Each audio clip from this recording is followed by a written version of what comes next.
मोनफ्रोमबो काउन्सिलआ बिजेपिजोंनो दंजोबो बेवहाय मा सोलाय सोल' फैनो जोंनि आसामनिया बेसो जुदि सिटिजेनशिप एमेन्डमेन्ट बिलखौ हेंथा खालामनानै बिजेपिया सरकारनिफ्राय ओंखारनो हायोबा जेरै मोनब्रै हारिनि एसटि जानाया जेराव जोंनि मोनथायखौ ध्वंस खालामदों बिनिफ्राय जोंनि एमएलए एमपिफ्रा मानो ओंखारनानै फैनो हाया दिनै सिदा खोथा बिथांमोनखौ रोखा खालामनांगोन नोंथांमोना गुबुन हारिजों थानो ना जोंनि हारिजों थानो गुबुननि मोनथायनि थाखाय खोथा बुङो ना जोंनि हारिनि मोनथायनि थाखाय खोथा बुङो। हेल' मानगोनां रायजो राजा लोगो नोंथांमोननि थाखाय मोनसे गोदान भिडिअ लानानै फैदों आरो बे गोदान भिडिअआ मानि सायाव नोंथांमोना थारैनो इन्ट्र नायनानै थारैनो एसेब्लाबो हमदांनो हाबाय जे सोरनि सायाव दिनैनि गुबै टपिकआ जा मानाव गेदेर बिटिआर बा बिटिसिनि चिफ जोंहा प्रमद बर' सारनि सायाव दिनैनि गुबै टपिकआ आरो प्रमद बर' सारा दिनै हाग्रामा महिलारि सारखौ मा बाथ्रा बुंदों आरो 17 बोसोराव हाग्रामा महिलारि सारा दिनै मा मावफुंखो आरो लोगोसे जोङो बे बिटिआर गोरोबथा खालामखांनायनि उनाव 5 बोसोराव जोङो मा मावखो जोंहा प्रमद बर' सारा बुंदों रायजो राजा लोगो नोंथांमोन आङो भिडिअखौ गोलाव खालामा जासे मिस्टार जोंहा बिटिआर बा बिटिसिनि प्रमद बर' सारनि बिबुंथिखौ आङो स्क्रिनाव होगोन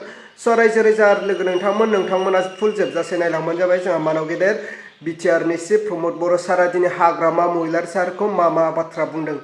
अब्ला रायजो राजा लोगो नोंथांमोन आङो प्रमद बर' सारनि भिडिअखौ आङो स्क्रिनाव होबाय नोंथांमोना नायनानै लाग्रो।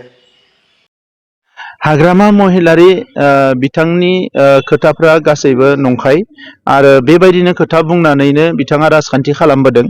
दुखुनांथावा बेसो जे 17 बोसोर सासन खालामनानै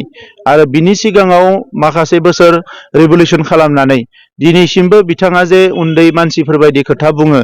आरो मोनफ्रोमबो खोथायानो अजन गैया कुनु भेलु गैया मिनिं गैयै खोथाफोरखौ बुङो बेयो जोबोद दुखुनांथाव। बिथाङा दिनै गावनि दोलोखौ हमथानानै लाखिनो हायाखै रायजो राजाखौ हमथाना लाखिनो हायाखै आरो गावनि दोलोनि दैदेनगिरिफोरखौनो गावजों बिथाङा मोजां सोमोन्दो लानानै सामलायलायनो हायाखै दा बिनि थाखायनो साफा साफा ओंखारलांगासिनो दङ आरो गावनि दोलोनि मानसिफोरखौ ओंखारलांनाय नुनानै बिथांनि जि साननाय हनायनि बेले बेजे जानायाव बिथाङा जानला मोनला खोथाफोरखौ बुंदों बे खोथाफोरखौ सावरायनानै जोङो समखौ ओरैनो आद्रि खालामनाङा बेवहाय बर' माहारिजों लोगोसे गासै जोंहा 35 लाख सुबुं अनजिमा दङ दा बिथांमोननि सोरगिदिं जौगानायनि थाखायसो जों खामानि मावनांगोन। नोंथांमोना बयबो मिथिगौ आरो गोबाङानो बे बाथ्राखौ सोंदों जे खाम्फा बरगयारि बिथांखौ मा बिबान होगोन। दैदेनगिरि सासेया गावसो गुबुनखौ थिग खालामो बिथांखौ गुबुना थिग खालामा दा नंखायनो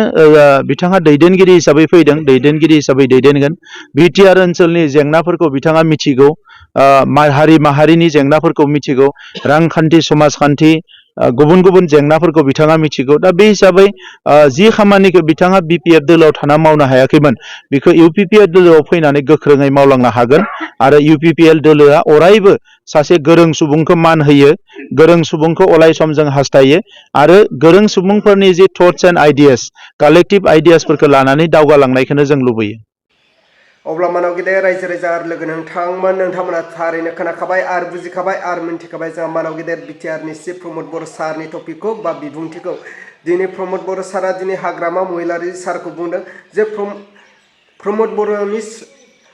प्रमद बर'नि सायाव जोंहा हाग्रामा महिलारि सारा दाख्लैबावै साननैसोनि सिगां जोंहा प्रमद बर' सारनियाव जे इउपिपिएल सरकाराव जोंहा खाम्फा बरगयारि सारा जेब्लानाखि जयेन जाहैदोंमोन आरो बे जयेन जाहैनायनि उनावनो जोंहा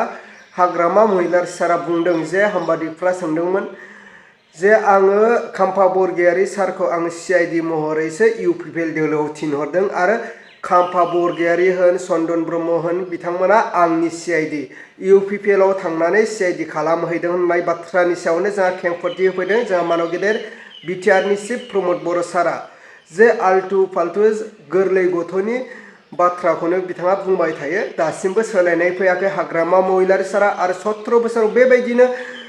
बाथ्रा बुङै बुङै समखौ बारहोहरदों होननानै जोंहा प्रमद बर' सारा बुंदों। अब्ला रायजो राजा लोगो